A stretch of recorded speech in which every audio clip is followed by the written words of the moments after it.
చేస్తామని మంత్రి పొన్నం హామీ ఇచ్చారు.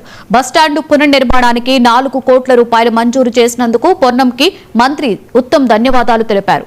కాంగ్రెస్ ప్రభుత్వం అధికారంలోకి వచ్చిన 48 గంటల్లోనే మహిళలకు ఉచిత బస్సు ప్రయాణాన్ని అమలు చేశామని, ఇప్పటి వరకు 11,000 కోట్ల రూపాయలు విలువ చేసే ఉచిత ప్రయాణాలు జరిగాయని పొన్నం వెల్లడించారు. అలాగే 2,800 కొత్త ఆర్టీసీ బస్సులను కొనుగోలు చేసి 3,500 మందికి ఉద్యోగ అవకాశాలు కల్పిస్తున్నామని చెప్పారు.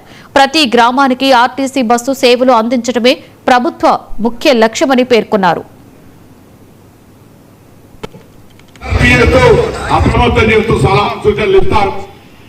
ఈ సందర్భంగా ఆర్టీసీ తరఫున అనేక ప్రక్షాళన అనేక రిఫార్మ్స్ తీసుకొని ఈరోజు పారదర్శకంగా ఆర్టీసీలో ఉన్నటువంటి అనేక అంశాలను ముందుకు తీసుకునే ప్రయత్నం చేస్తున్నాం.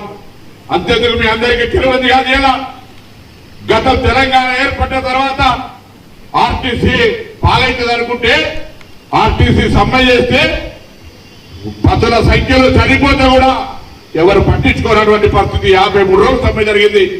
కానీ మొన్న కొన్ని వాళ్ళ అంశాలుంటే పరిశీలిస్తామన్నప్పటికీ కూడా సమ్మెపోతే 3 రోజుల్లో మొత్తం ప్రభుత్వం అంతా వాళ్లకు సంబంధించి అన్ని రకాల అంశాల మీద ఇలా కార్మికుల సంక్షేమం మాకు ముఖ్యం అనే ఆలోచనతో పెండింగ్ లో ఉన్నటువంటి 2013 బాండ్స్ కావచ్చు, 2017, 2021 పిఆర్సీ కావచ్చు, ఈ విధంగా అన్ని రకాలై అమలు చేస్తూ కార్మికులకు సంతోషంగా ప్రయాణం. ఎందుకంటే రోజు 60 లక్షల కిలోమీటర్ల బస్సులు తిరిగేటువంటి వ్యవస్థ